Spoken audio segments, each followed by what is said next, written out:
En el nombre del Padre, del Hijo y del Espíritu Santo. Amén. Señor, en esta tarde te pedimos que nos sigas iluminando para comprender esta evolución en los planteamientos del Papa Francisco, que finalmente son los planteamientos de la Iglesia y tus planteamientos, Señor, presentados de acuerdo a las circunstancias de nuestro tiempo actual. Ayúdanos a reflexionar a partir de nuestra propia experiencia del mundo, de nuestro entorno, de nuestra familia, para que todo lo que escuchemos en esta tarde, enseñado por el Papa, nos resulte familiar, nos resulte entendible y podamos aplicar lo que aprendamos en esta tarde y relacionarlo con todo el aprendizaje que ya nos has permitido tener hasta este día, Señor. Padre nuestro que estás en el cielo, santificado sea tu nombre. Venga a nosotros tu reino, hágase tu voluntad en la tierra como en el cielo. Danos hoy nuestro pan de cada día, perdona nuestras ofensas, como también nosotros perdonamos a los que nos ofenden. No nos dejes caer en la tentación y líbranos del mal. Dios te salve María, llena eres de gracia, el Señor es contigo. Bendita eres entre todas las mujeres y bendito es el fruto de tu vientre, Jesús. Santa María, Madre de Dios, ruega por nosotros los pecadores, ahora y en la hora de nuestra muerte. Amén. Gloria al Padre, y al Hijo, y al Espíritu Santo, como era en el principio, ahora y siempre, por los siglos de los siglos. Amén. Amén. En el nombre del Padre, del Hijo y del Espíritu Santo. Amén. Pues una vez más, muchas gracias por estar aquí. Sí voy a procurar hacer en una hora la exposición. Creo que ese esfuerzo sintético ayuda para, sin perder sustancia, sin perder contenido, ayuda a enfocarnos en los puntos principales. Quisiera de manera muy breve hacer una breve reflexión para ubicarnos en una palabra clave de esta encíclica, que es Gaudium. El nombre completo es Evangelii Gaudium, que significa literalmente la alegría del Evangelio. El Papa trata de enseñarnos con mucha claridad por qué el Evangelio nos trae alegría, por qué nos trae felicidad, por qué nos trae una vida buena. Y si ustedes buscan en la Biblia la palabra alegría, felicidad, van a encontrar que nuestro Señor en el Nuevo Testamento, pero también en el Antiguo Testamento se habla con frecuencia del gozo, de la alegría que nos trae la vida de Dios. Y la reflexión que quiero plantear, que es como un preámbulo antes de iniciar con las reflexiones propiamente sobre la encíclica, esta no es una encíclica, esta es una exhortación apostólica. Hay diferencias, bueno, no nos ocuparemos de explicar eso en esta plática. Pero las reflexiones que quisiera que hagamos previamente al desarrollo de la encíclica son en torno precisamente a la felicidad, a la alegría, al gozo. Este concepto, esta palabra, tiene una historia que va incluso más atrás del cristianismo. Obviamente no en el sentido que lo propone el Evangelio. Antes de los primeros que hablaron de manera ordenada, sistemática, de la alegría, de la felicidad, del gozo, fue, una vez más, he citado a este autor varias veces, el filósofo griego Aristóteles. Él desarrolló toda una teoría que le llamó la eudaimonía. La eudaimonía es la palabra equivalente a vida buena, a felicidad, a alegría. Más se identifica con vida buena. ¿Por qué estoy haciendo estas reflexiones? Y las continuaré unos 5 o 10 minutos máximo. Porque se dice que esta teoría de la vida buena de Aristóteles es una teoría que hasta el día de hoy no ha sido superada en el aspecto filosófico y concretamente en el aspecto ético.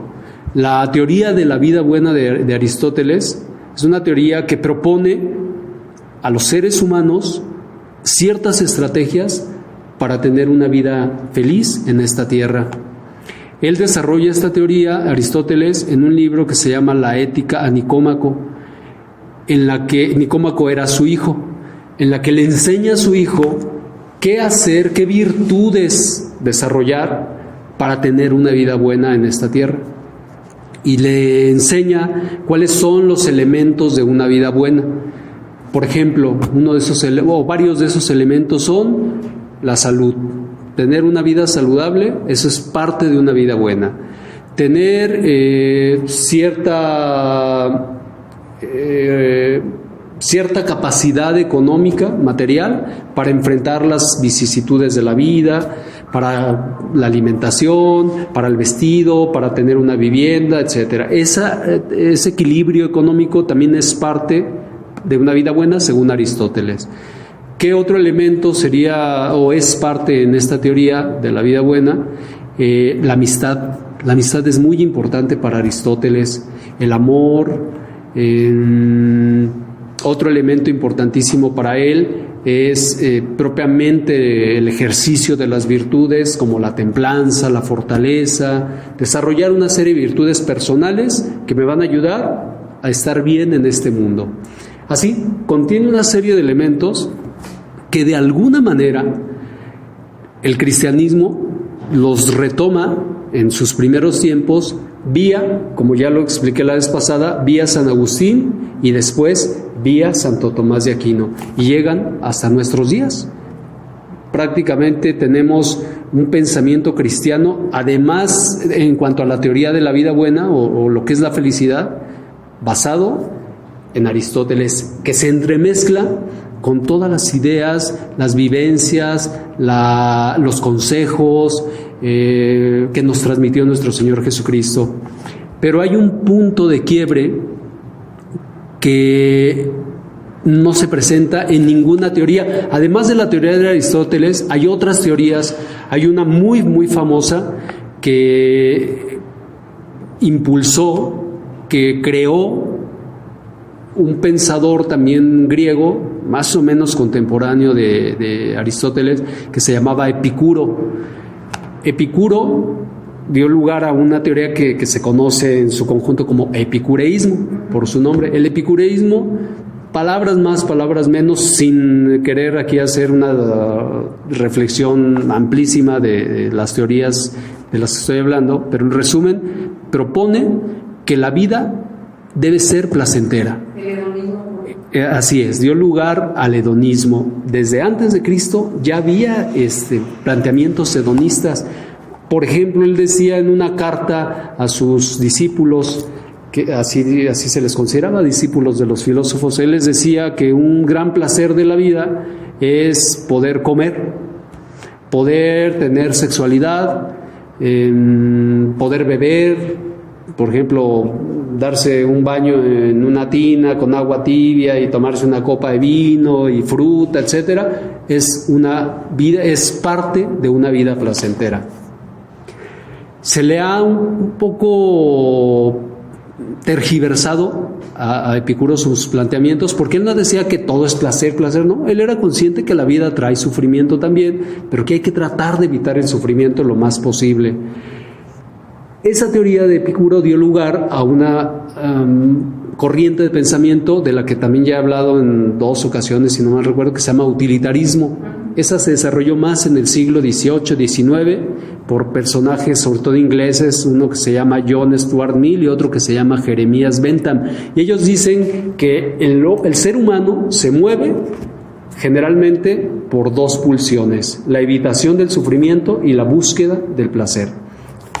Tratan de explicar todas las motivaciones humanas a partir de eso: evitar el sufrimiento y buscar el placer. Son como 2 grandes teorías sobre la felicidad. La teoría de Aristóteles, si recuerdan los elementos, los acabo de comentar, es omnicomprensiva porque incluye elementos que no se limitan al placer. Son elementos más como de una vida real, que no es solamente yo, sino que también importa la relación con los demás, importan los bienes materiales, importa la salud, la naturaleza, la contemplación. Aristóteles termina diciendo que la felicidad, cuando define al final del libro, la Ética Nicómaco, que es la felicidad, dice, la felicidad es una actividad contemplativa del alma. El alma para los griegos en aquel tiempo no era lo que nosotros cristianos entendemos como alma. Nosotros entendemos por alma el espíritu, el soplo de Dios que tenemos desde el momento de nuestra concepción. El alma para los griegos era la mente. Entonces, para Aristóteles y sus seguidores, la felicidad es una actividad intelectual que nos hace disfrutar de las cosas, entenderlas, conocerlas, y a veces la pura observación de la naturaleza, de las personas, nos hace sentir felicidad, experimentar felicidad. Dije todo esto porque les comentaba, hay un punto de quiebre con el cristianismo, porque el cristianismo viene a decirnos, y lo vemos en la persona en la segunda persona de la Santísima Trinidad, de nuestro Señor Jesucristo, que Él vino, disfrutaba la vida. Él mismo dijo, dicen de mí que soy un comilón y un bebedor, y lo criticaron porque tomaba vino, porque comía con los paganos, con los publicanos, con los pecadores, etc. Pero también sabemos que hizo 40 días de ayuno en el desierto al inicio de su ministerio, de su predicación, ya de su ministerio público. Sabemos que se retiraba constantemente a orar al monte, a los cerros, de madrugada, es decir, que de alguna forma no le daba como el descanso que tal vez nosotros ordinariamente le damos a nuestro cuerpo y que se necesita. Él no, él iba siempre como así con lo mínimo, como muy austero nuestro Señor en su forma de vestir. Sabemos que usaba esa túnica de una sola pieza que al parecer le hizo la Santísima Virgen María, muy bonita, muy, muy preciosa, digna, bella, pero sencilla, austera. Nació y vivió en pobreza siempre nuestro Señor. Decía, no tengo, el Hijo del Hombre, el Hijo de Dios, no tiene en dónde reclinar la cabeza. Eso significa que vivía con mucha austeridad material, no tenía propiamente una casa. Su casa en Nazaret, después después de que dejó su casa en Nazaret, pues generalmente se quedaba, cuentan los expertos, en una casa, un pedacito que le prestaba a San Pedro en Cafarnaúm. Ahí se quedaba y así andaba. O se quedaban en los montes, bajo la luna, las estrellas. Ha sido bellísimo, pero austero. Finalmente no era cómodo como los epicureístas y los aristotélicos consideraban la vida. Era distinta la vida con nuestro Señor. Y también, pues ya como lo que rompe totalmente con el aristotelismo y el epicureísmo, esa búsqueda de placer y de felicidad, de vida buena, pues es la cruz. Nos enseña Jesús, carguen su cruz. Quien no cargue su cruz cada día no puede ser mi discípulo, no puede seguirme. Carguen su cruz. Ya yo aquí no, pero en otras partes he explicado que hay un sentido de qué es la cruz. No debemos entender todo tipo de sufrimiento como las cruces a las que se refiere Jesús. Son sufrimientos que ayudan a que mejore, a que aumente, a que se difunda, a que se expanda el reino de Cristo, el reino de Dios. Fuera de eso, los sufrimientos que vivamos, muchos sin sentido, no serían las cruces que Cristo nos pide llevar. Pero finalmente nos habló de cruces, nos habló de sufrimiento. Él lo experimentó y sus principales seguidoras hasta nuestros tiempos han sufrido bastante. Sufrimientos, persecuciones, muchas enfermedades, noches oscuras espirituales, sufrimiento no solo físico, también emocional, espiritual. La famosa noche oscura a la que se refiere San Juan de la Cruz, ese como sin sentido de la vida, en la que hasta Dios parece que está ausente, algo así como lo que dijo Cristo en la cruz. Señor, Padre, ¿por qué me has abandonado? Eso es como una especie de noche oscura que muchos santos y santas han experimentado y que nosotros, sin ser santos aún, pero llamados a la santidad, hemos experimentado en algún momento de nuestras vidas esa noche oscura. Bueno, si se fijan, entonces rompió con todos los planteamientos de felicidad, teorías sobre la felicidad, las enseñanzas y la vida de Cristo. No solo sus palabras, también sus obras rompieron con todas esas corrientes de pensamiento que empezaron antes de él, las dos, epicureísmo y aristotelismo, y que siguen hasta nuestros días. Pero él las rompió, él como que creó con su propia vida un modelo totalmente diferente, que incluso nos resulta paradójico, que se dice en las cartas de San Pablo, que resultaba una locura para los judíos y que resultaba, ¿cuál era la otra palabra, Candy? La locura de la cruz. La locura de la cruz, pero para los griegos era, se me fue la palabra, utilizaban otra palabra, era la locura, y para los griegos como la vergüenza de la cruz, algo así. Bueno, entonces, si en el Evangelio tenemos sufrimiento y además como necesario para vivir en plenitud, buenas tardes, para vivir en plenitud la vida de Dios, ¿cómo es posible sostener, como trata de hacerlo el Papa, y creo que lo hace perfectamente con base en la palabra de Dios, cómo podemos afirmar que en el Evangelio hay alegría? Es un poco raro. ¿Cómo, incluso cuando uno mismo como católico no conoce bien su religión, muchas veces sufrimos porque estamos como en una tensión permanente? ¿Cómo es posible que Jesús nos llame a vivir la alegría en medio del sufrimiento? Es como contradictorio, a mucha gente le causa una cierta neurosis. A mí mucho tiempo en mi vida me causó como un rechazo. Yo decía, es que no puede ser. Yo era muy epicureísta, sin saber que existía Epicuro. De él escuché hace poco, y de Aristóteles hace 6, 7 años, con profundidad. Yo decía, está mejor lo que dice Aristóteles, o lo que dice Epicuro todavía está mejor que lo que dice Cristo. ¿Cómo que la alegría, cómo que en el sufrimiento encontramos la alegría? Y encontramos ejemplos de santos, por ejemplo, el santo de mi devoción, les he platicado, San Francisco de Asís. En los escritos franciscanos se narra que él estaba ya a punto de morir, muy grave, muy enfermo, quedó ciego, tenía una enfermedad, no se sabe muy bien, pero se piensa que era como de los intestinos, el hígado, que le hacía una especie de cáncer, que le hacía vomitar sangre, sufrir dolores terribles. Y en una de las últimas noches en que estaba ahí, siempre se quedaba pues así como en tienditas que ellos mismos fabricaban con elementos de la naturaleza, a la intemperie, con mucho frío. En una de las ocasiones finales de su vida, donde va a visitar a Santa Clara, se queda por ahí en un lugar en donde había una infestación o una plaga de ratas, pero muchos ratones y ratas, muchísimo.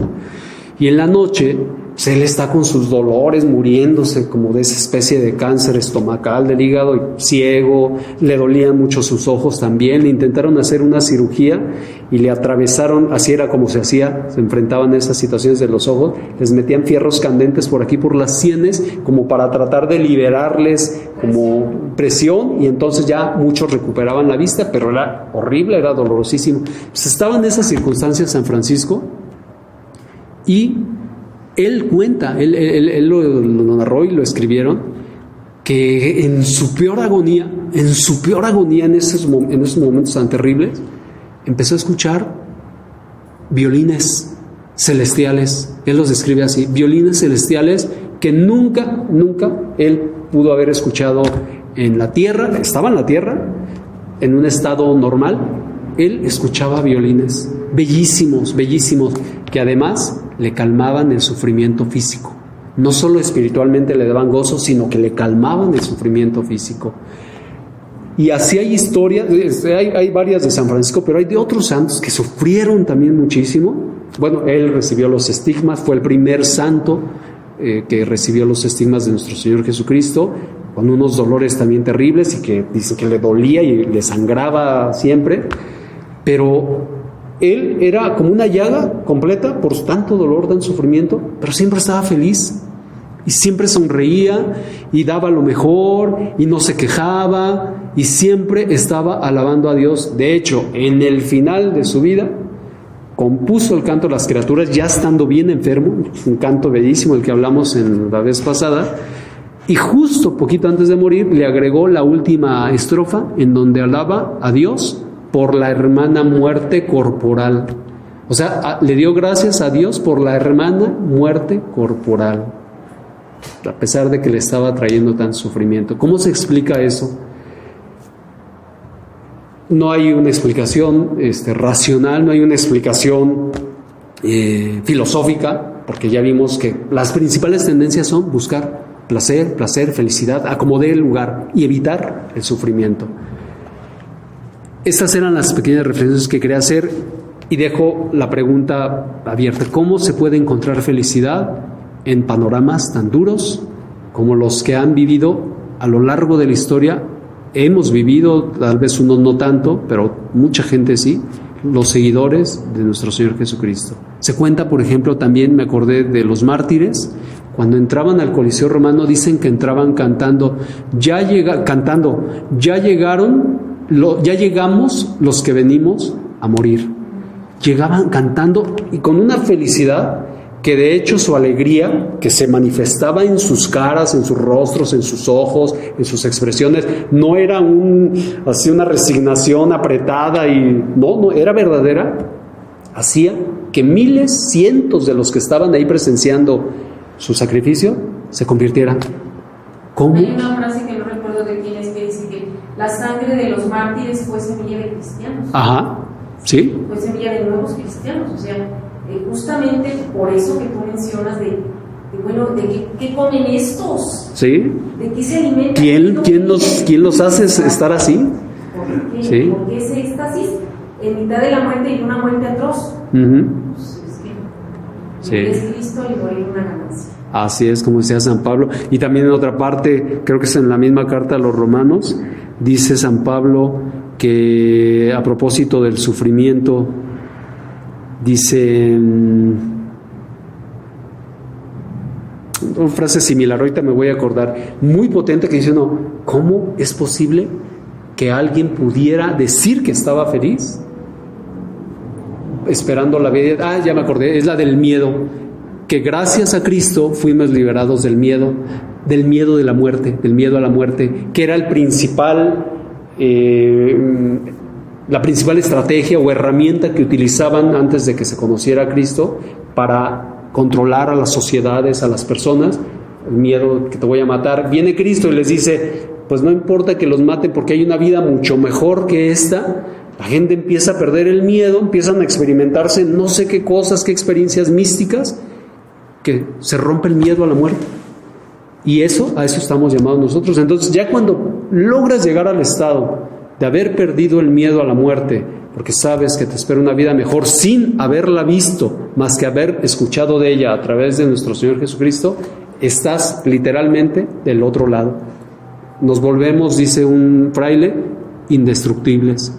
Quien no le tiene miedo a la muerte está del otro lado. Y la principal forma de sufrimiento que conocemos los seres humanos, así como el culmen de todo sufrimiento, es la muerte. Le pierdes el miedo a la muerte, ya te libraste de la mayor cadena. ¿Mande? Ya nada te tira. Ya nada te tira. ¿Sí? Así es. Bueno, esas son las paradojas que quería plantear. Ahora, el Papa nos dice: estamos viviendo tiempos muy difíciles en los que precisamente por haber regresado a esa búsqueda distorsionada, excesiva de placer, otra vez tenemos miedo de perder los bienes, la salud, esta vida. Tenemos miedo otra vez. Otra vez regresamos a esos estados anteriores que eran de manipulación, que servían a los gobernantes para manipular y para presionar a las personas y a las sociedades. Son el hedonismo, el individualismo. El hedonismo es la búsqueda de placer. Dios no dice jamás en su palabra, jamás dice que el placer sea malo, jamás. Ese es un punto importante que destaca el Papa. Ahorita voy a entrar a los 7 puntos que desarrolla. Voy a dar así como las pinceladas generales. para que quede una idea completa. Es muy difícil abordar los escritos del Papa porque son larguísimos, pero sí puedo en este caso, como lo intenté hacer la vez pasada, dar pinceladas de cada uno de los 7 puntos. La otra vez eran 7 y 10, ahora son 7 nada más, y ver en cuanto a cada uno de esos puntos, destacar como las ideas principales, las propuestas principales del Papa. Lo que estaba diciendo es que es muy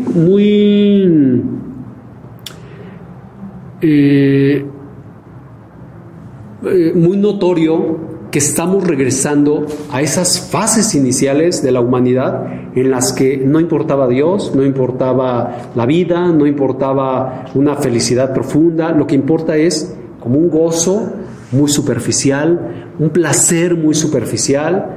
Y se habla en la actualidad de 3 grandes heridas afectivas. Gracias, Julio. 3 grandes heridas afectivas.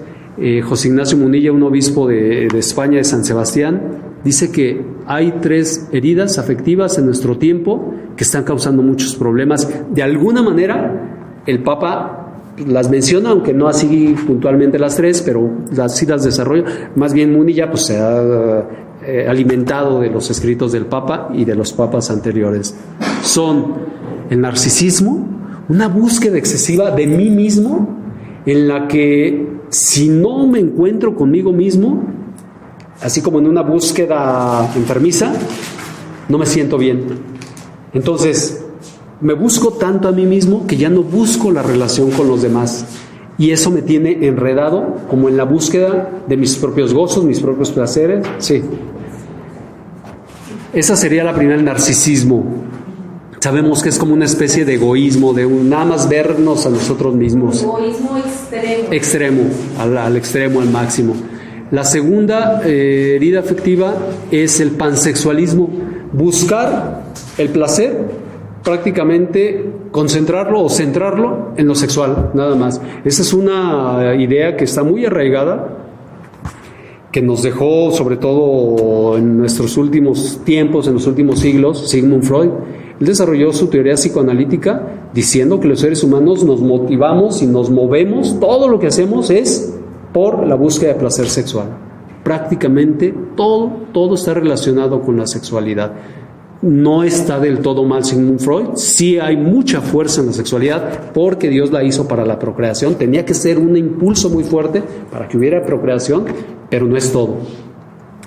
Habría que desarrollar todo un tema de sexualidad, pero lo dejo así. Segunda herida, pansexualismo. Relacionar la felicidad de los seres humanos exclusivamente con el placer sexual. Es un grave reduccionismo. Reducir al ser humano a la sexualidad es empobrecerlo, pero esa es una herida afectiva. Y la tercera. ¿Es animalizar? Solamente somos instinto en lugar de ser incluso inteligentes. Así es. Un instinto. Puro instinto. Nos animalizó. Y la cuestión es que la realidad luego parece como que le da la razón a Sigmund Freud, pero bueno, pues para eso estamos aquí, para aprender que no somos eso, que no somos puro instinto, tenemos una parte. Y la tercera herida afectiva es la desconfianza. La desconfianza que no se sabe bien si es una consecuencia o una causa del individualismo. El individualismo ha provocado que nos vayamos replegando tanto en nosotros mismos, ni siquiera en nuestra familia, ya en nosotros mismos individualmente considerados, que nos cuesta mucho relacionarnos con los demás. De este tipo de problemas habla el Papa y dice que los estamos presentando. Por lo tanto, él propone que hagamos reflexiones de cómo debemos evangelizar en un mundo donde tenemos estos problemas que no existieron en la Edad Media, que no existieron en los primeros siglos. Son, al menos en el cristianismo, son problemas de nuestra actualidad y que afectan directamente a cómo debemos evangelizar. Así lo plantea. Uno más que no trata a Munilla, pero sí el Papa, es el materialismo. La búsqueda o materialismo consumismo, comprar cosas, llenarnos de cosas materiales, llenarnos de cosas, y eso provoca una sensación de placer, de sentirte satisfecho, de sentirte poderoso, de sentirte superior, y eso te impide también relacionarte con los demás. ¿Cómo se le hace para evangelizar? Es decir, para enseñar las palabras y obras de nuestro Señor Jesucristo y todo lo que eso implica para la vida personal y social en un mundo en donde hay estos problemas. egoísmo, materialismo, pansexualismo. ¿Cómo se le hace? Esas son las enseñanzas de esta encíclica, valiosísimas. El Papa, en los puntos, para que si gustan tomar nota, en los puntos 16 al 18, es una página y media, dice cuáles son los 7 temas sobre los que va a estar reflexionando con mucha profundidad a lo largo de la encíclica. Son la reforma de la Iglesia en salida misionera. Segundo, las tentaciones de los agentes pastorales. Tercera, la Iglesia entendida como la totalidad del pueblo de Dios que evangeliza. Cuarta, la homilía y su preparación. Quinta, la inclusión social de los pobres. Sexta, la paz y el diálogo social. Y séptima, las motivaciones espirituales para la tarea misionera. Estos 7 puntos los desarrolla a lo largo de la exhortación, dije encíclica otra vez, a lo largo de la exhortación en varios capítulos. Me voy a centrar en algunas de las ideas principales que va desarrollando el Papa. En el primer capítulo, que se intitula La transformación misionera de la Iglesia, nos dice cosas como la siguiente. La Iglesia en salida es la comunidad de discípulos misioneros que primerean, que se involucran, que acompañan, que fructifican y festejan. Primeriar es experiencia de la iniciativa del Señor que nos ha primeriado en el amor. Y como Él, buscar a los lejanos y excluidos para brindar misericordia. Esta palabra la utilizan ya mucho los sacerdotes que leen los documentos del Papa. Primeriar nos están tratando de enseñar que los católicos no podemos quedarnos en nuestros templos, en nuestras iglesias, viviendo nuestra catolicidad muy bien, con profundidad incluso, pero dejando a tanta gente que ya no se acerca a la iglesia, incluso bautizados. No está hablando el Papa de los no bautizados, de los no creyentes, no, habla incluso de creyentes bautizados. Tenemos que salir, esta expresión también la usa mucho el Papa, salir a las márgenes, salir con los marginados, salir a las orillas. ¿Cómo dice exactamente, Candy? ¿Has escuchado esa palabra? Salir así como hacia los marginados. Dice él, prefiero una iglesia que se ensucie, que se lastime, que se hiera en ese afán de llevar a Cristo, sobre todo a los más pobres, que una iglesia que esté encerradita, solamente preservando las enseñanzas de Cristo. Dice, no, hay que llevarlas. Es muy importante este punto.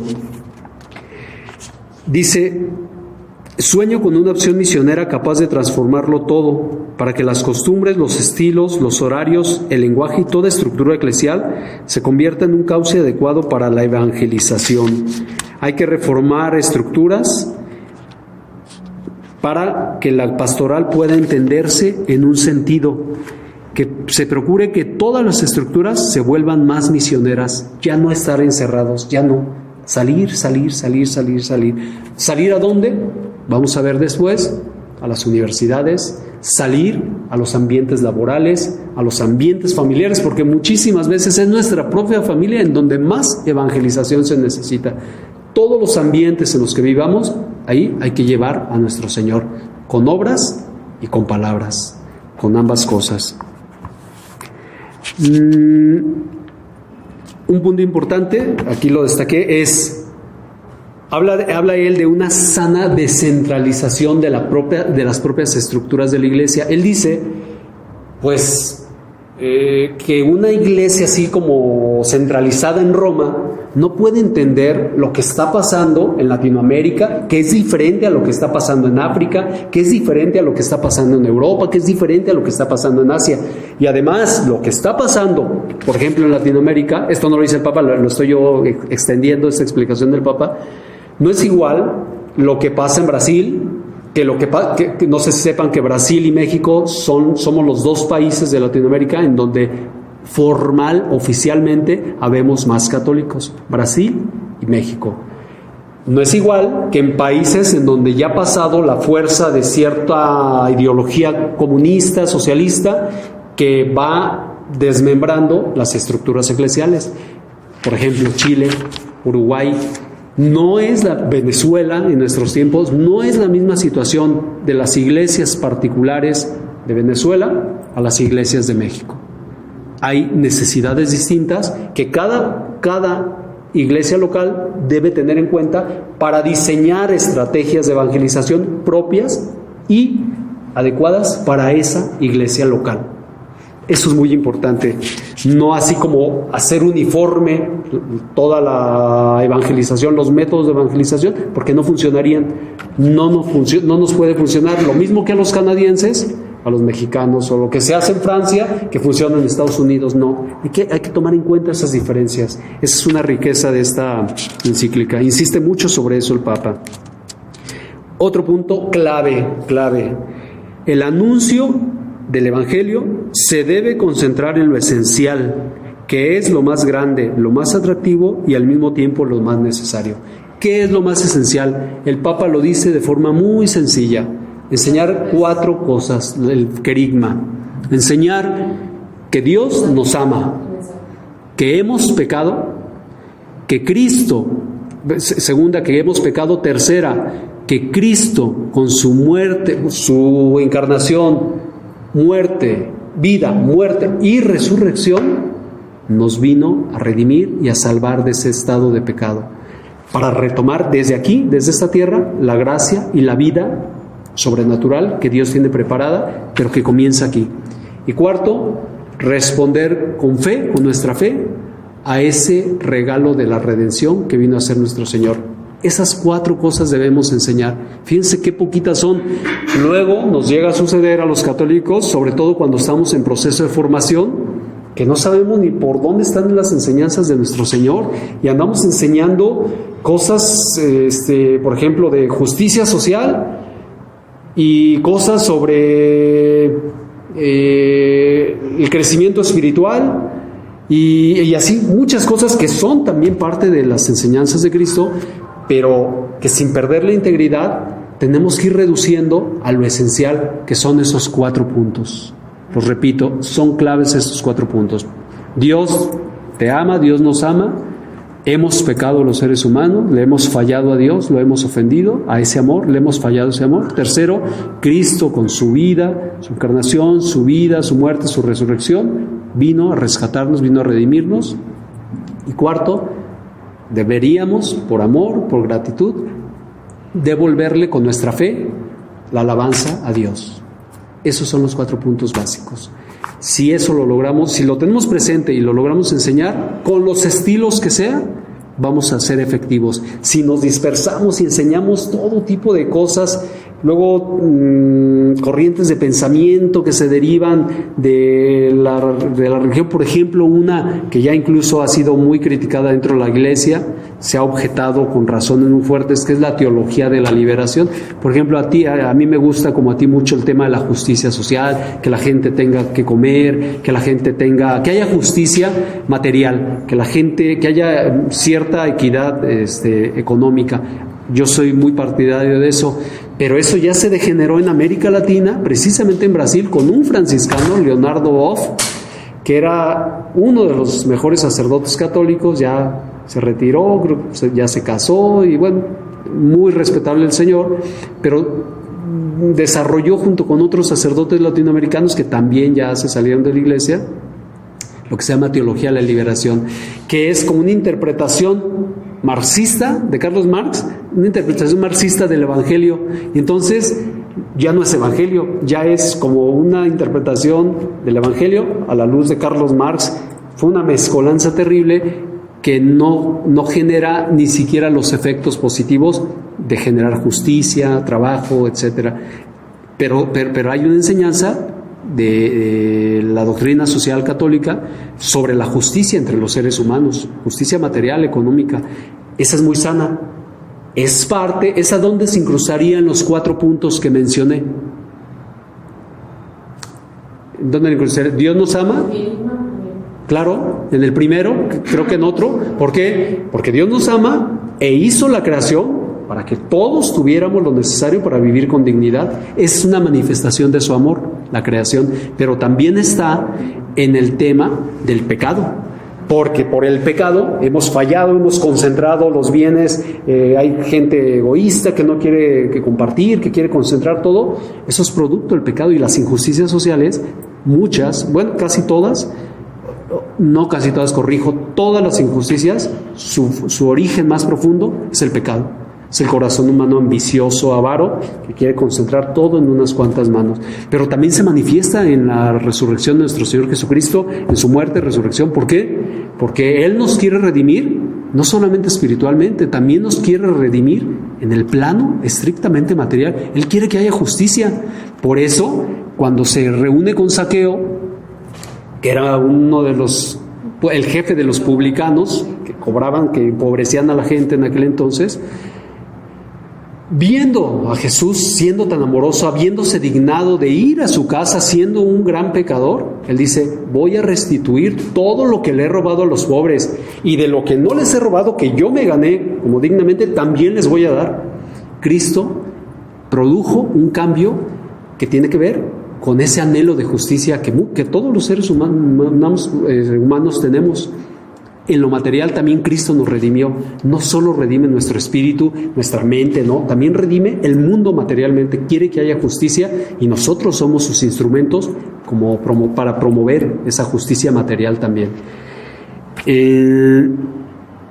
Entonces, vean cómo hay distorsiones. Hay distorsiones de la palabra de Dios, como la teología de la liberación. Hay un documento de la Iglesia que se llama así: Reflexiones acerca de la teología de la liberación. Cuando gustes, léelo y vas a ver los grandes errores que hay. Ahí se remarcan, y cómo por esos errores de distorsión del Evangelio no han servido, no han ayudado a que Latinoamérica mejore. Serviría más que aplicáramos el Evangelio, las enseñanzas de nuestro Señor, para generar justicia social verdadera. Entonces, concentrarnos en lo esencial, eso es bien importante, no andar perdidos por allá. Y en el mensaje moral, también citando a Santo Tomás, dice el Papa que entre las virtudes morales hay una que prevalece sobre todas las demás: la misericordia. Hay que tener misericordia. Misericordia es la más grande de las virtudes, ya que a ella pertenece volcarse en otros, y más aún socorrer sus deficiencias. En todo vamos a tener mucha información. El mundo actual con Internet nos da mucha información. Ya sabemos que Cristo tiene un corazón. Dicen que de la Biblia, no recuerdo quién escuché esto, pero es muy bonito y tiene mucha razón. De la Biblia, el Nuevo Testamento es un gran corazón. Del Nuevo Testamento, que incluye los 4 evangelios, las cartas y el Apocalipsis, y los Hechos de los Apóstoles, del Evangelio hay un corazón todavía más del Nuevo Testamento, un corazón más reducido, que es el Evangelio de San Juan. San Juan fue quien mejor conoció a nuestro Señor Jesucristo. Era uno, sin ser excluyente, Dios, nuestro Señor Jesucristo, sin ser excluyente de las personas, sí tuvo preferidos. Casi en todos los pasajes más importantes de su vida aparece con 3: Santiago, Pedro, Santiago y Juan. Y de todos, el que se le recargó, que está ahí incluso pintado en el cuadro de la última cena de... No es de Miguel Ángel, es de Leonardo. Es de Leonardo, sí, de Leonardo. Sí. De Leonardo da Vinci. Está la imagen de ahí de San Juan recostado. Era su discípulo preferido. Al parecer tenía 16 años. San Juan era jovencísimo. Él fue el único que estuvo ahí junto con María y otras mujeres piadosas en la cruz. Y también acuérdense que él se llevó, por petición de Jesús, a la Virgen a vivir con él. Quien mejor conoció también a la Virgen María fue San Juan, más que San Lucas, que dicen que escribió el Evangelio y la carta y los Hechos a los Apóstoles de boca de la Virgen. Más San Juan todavía conoció y amó a la Virgen, y entonces por eso se dice que el Evangelio de San Juan es el corazón del Nuevo Testamento. Y hay un punto del Evangelio de San Juan que es el corazón de la Biblia, es donde está concentrado todo lo más sublime de Cristo, que es cuando Longinos le abre el costado y Jesús da prácticamente ya todo. Ya estaba muerto, pero da todo. Toda su sangre, los restos de sangre que le quedaban, que eran muy pocos de tanta que había perdido, y de agua, ahí los entrega a la humanidad. ¿Eso qué representa? Por eso el corazón, el Sagrado Corazón de Jesús es una advocación tan fuerte, tan importante, porque nos recuerda que Dios lo dio todo. Ese es el centro de nuestra vida. Es la misericordia total personificada en un ser humano que además de ser Dios también era ser humano. Las dos naturalezas, y ahí se manifestó en toda su plenitud la misericordia de Dios. Bueno, hola, buenas tardes. ¿Qué nos dice el Papa sobre esto? Dice, salgamos a ofrecer a todos la vida de Jesucristo. Y nos dice algo muy importante sobre lo que propone que se reflexione cuantas veces sea necesario. Dice, en su constante discernimiento, la Iglesia también puede reconocer costumbres propias, no directamente ligadas al núcleo del Evangelio, prácticas no piadosas que tenemos. No tengamos miedo de revisarlas. Hay normas o preceptos eclesiales que pueden haber sido eficaces en otras épocas, pero que ya no tienen la misma fuerza educativa. No hay que tener miedo a eso, que dejemos cosas que ya no funcionan de la Iglesia, pero eso no significa dejar a Cristo ni dejar la esencia de su Evangelio. Hay que reflexionarlo. Y también dice Santo Tomás de Aquino, citando a San Agustín, advertía que los preceptos añadidos por la Iglesia posteriormente deben exigirse con moderación. No sé si sepan ustedes que los fariseos en tiempos de nuestro Señor Jesucristo tenían aproximadamente 700 leyes que se tenían que aprender. Era una carga pesadísima, no las podían cumplir. Y luego no las cumplían y se les exigía. Por eso Cristo dijo, no, hipócritas, ustedes les cargan a las personas cosas que ustedes mismos no llevan. Y por eso Cristo finalmente redujo toda su enseñanza, sin que caigamos en ese error de reducir, porque la enseñanza de Cristo es amplia, es profunda, pero se reducen los dos mandamientos que nos enseñó: amarás al Señor con todo tu corazón, con toda tu alma, etcétera, y a tu prójimo como a ti mismo. Y dijo, ahí se resumen la ley y los profetas. Ahí nos lo dejó todo. Eso, con todas las ampliaciones que les querramos hacer, nos estará manteniendo en la esencia. No perdamos esa esencia, nos insiste mucho el Papa. Entonces, salgamos a ofrecer la vida de Jesucristo, lo esencial, no lo olvidemos. 4 puntos muy, muy sencillos de recordar. En el capítulo 2 se llama En la crisis del compromiso comunitario. Leo esta parte que explica todo el capítulo. La humanidad vive en este momento un giro histórico. Son de alabar los avances que contribuyen al bienestar de la gente. Sin embargo, la mayoría de los hombres y mujeres de nuestro tiempo vive precariamente. El miedo y la desesperación, incluso en los llamados países ricos, la falta de respeto y la violencia crecen. La inequidad es cada vez más patente. Hoy tenemos que decir no a una economía de la exclusión y de la inequidad. Se considera al ser humano como un bien de consumo. Hemos dado inicio a la cultura del descarte. Con la exclusión queda afectada en su misma raíz la pertenencia a la sociedad en la que se vive. Una causa de esta situación se encuentra en la relación que hemos establecido con el dinero. Dios siempre nos ha estado alertando y nos lo dijo en el Evangelio: o Dios o el dinero. No se puede servir a dos amos al mismo tiempo. Esto se ha entendido mal también. No lo dice el Papa, es importante reflexionarlo para que no se queden ideas distorsionadas, porque el Papa no da así como toda la información, ¿no? Para eso va construyendo encíclicas y exhortaciones y otros documentos. Jesús nunca dice que el dinero sea malo. Acababa yo de decir, fue a comer, fue a cenar, a comer a la casa de Zaqueo. Zaqueo era un dinerero, era un materialista. Estaba cegado por el afán de dinero. ¿Por qué Cristo fue a comer ahí? Para enseñarle cuál es la dimensión del dinero y para qué es el dinero. El dinero es, como todos los bienes que tenemos en el mundo, una herramienta para ir satisfaciendo las necesidades y nada más. Cuando dimensionamos a Dios en el lugar único que tiene y al dinero como un instrumento más en la vida, estamos bien. Cuando ponemos al dinero por encima de Dios, que lo hacemos muchísimas veces, ahí estamos idolatrando, estamos haciendo todo lo que está prohibido, de las principales prohibiciones de Dios, tajante. No se creen ídolos. Estamos haciendo un ídolo, y la manifestación más clara de eso fue el Antiguo Testamento, cuando Moisés está ya haciendo oración por el pueblo para que Dios nos enseñe las leyes, etcétera, y ellos haciendo ahí el becerro de oro. ¿Saben qué representaba ese becerro?